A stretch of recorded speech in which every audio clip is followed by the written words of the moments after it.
We are dancing among all the elements, the earth, the wind, the rain, the building, the air, the land we're occupying, and staying present in all those moments to be able to listen and respond.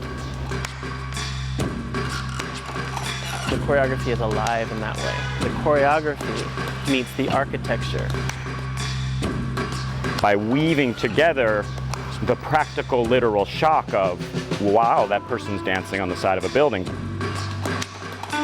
That sense of positionality is so different, and your sense of gravity, again, is so different. It's just, yeah, the possibilities are a lot greater, so it feels a lot more expansive. Now suddenly anything is possible.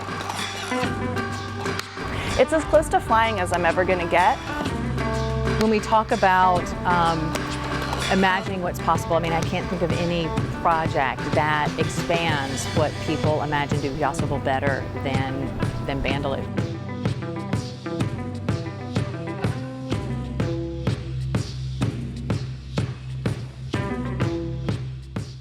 Bandaloop's work typically begins with trying to arrive at a city's location, sometimes in Scout, sometimes virtually from far away, and help decipher where is the best public art to land, where is the audience. Not first and foremost, where is the best dance wall, but instead, where can we find the audience interrupt their pathway, like here on the Beltline in Atlanta, where you have people going by 725 Ponce all the time. And you have this opportunity to look in that early stage, what's possible? What would happen if we interrupt with public art, with dance on wall? Bandaloop's talent is at being able to then overlay that with the best dance walls. We're looking at how to find that beautiful vertical wall that sits next to that beautiful audience environment. And the two then connect in a beautiful public art manner for a bandalooping show. So Flux commissions temporary site-specific public art projects, and these are works of art that are deeply rooted to place. Our mission is to create works that invite people in Atlanta to explore the city's sights and stories as a way of reimagining its possibilities. We came in 2019 and did a site visit, really just looking around at this building, because this building, 725 Ponce, was developed and built by a gentleman named Jim Irwin. And it was just such a gorgeous addition to the skyline and to the Beltline, and so we came and took a look.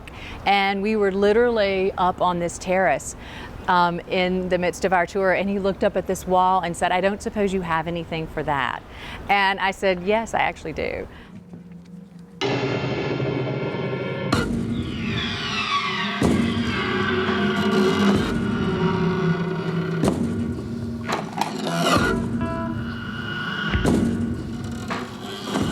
Bandaloop takes a dance floor and turns it on its side. Bandaloop has performed in mountains, on billboards, inside theaters. The list goes on and on.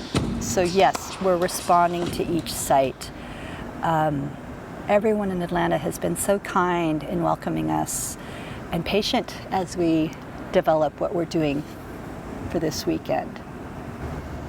Our founder is Amelia Rudolph. I met Amelia when she came from back east to finish her studies at UC Berkeley. And at that time, she was exploring different disciplines of dance, specifically contact improvisation, and a dear friend of hers had introduced her to climbing. She took those two passions that she fell madly in love with and had curiosities about how to literally bring that up. Around that time, climbing was really starting to take off, and the development of the technology of climbing also was developing into the devices we use as a break, a gree-gree or a rig. That enables you to dance with your hands free. This changed everything. In the beginning, Amelia worked with climbers specifically. Then as the work progressed, she started bringing in dancers and teaching them about the climbing technology and climbing skills. A lot of us start by taking a workshop in the studio. Bandaloop Studio is based in West Oakland, California. So we'll start there, and we have a very slow, accessible, like supportive way of teaching people how to ascend and rappel and use the gear safely. We have a culture of safety that exists everywhere we are, and it starts with like taking care of yourself. So I'm responsible for my own safety. The next level is I'm also responsible for the people around me. So if I look over and my friend looks like they're gonna pass out, or maybe they bonked their head, then I can flag that and be like, hi, are you okay? Or I have a rigor come in to check on them. We're on standby to rescue somebody off the wall in a matter of minutes. We have rescue ropes, our system's all set up. We can clip into the anchors that we've built for them, drop a rope off, come down, take them off their rope, and carry them all the way down to the base of the wall. We test all the ropes, we assess for hazards, mitigate all the hazards that we'd come, change ropes depending on any hazards that we would find that we don't feel comfortable with a rope in that position. If we feel we can mitigate the hazard and still have a rope in that position, then we'll go that direction. So the beginning of adapting to different sites is really working with our riggers and our safety managers to see what's actually possible at that site. Where are our ropes able to be positioned? These modern buildings that we're on right now are basically set up for people to be on the walls, window washers and the likes. So there's davit systems or connections for our ropes that are every 5 to 6 feet all the way around the entire roof of the building. So it allows us anchor points just about wherever we want.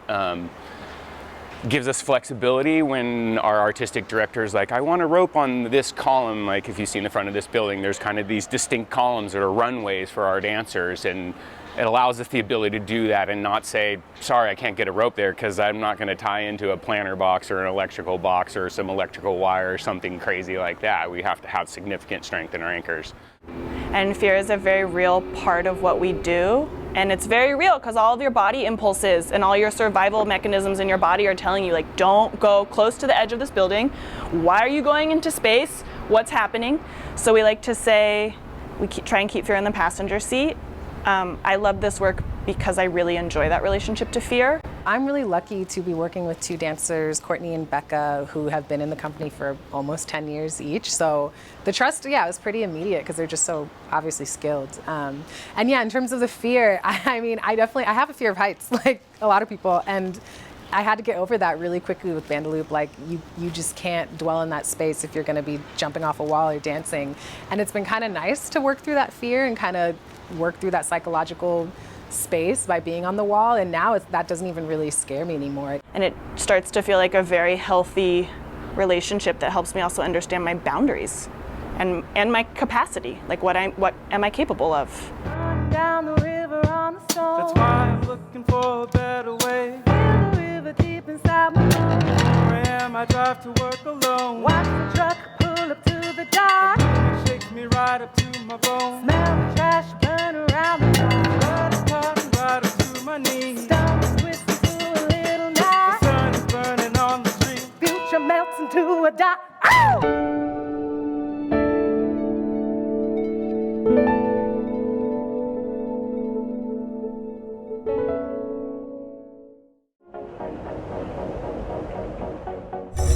Thanks for watching. Visit us at aibtv.com.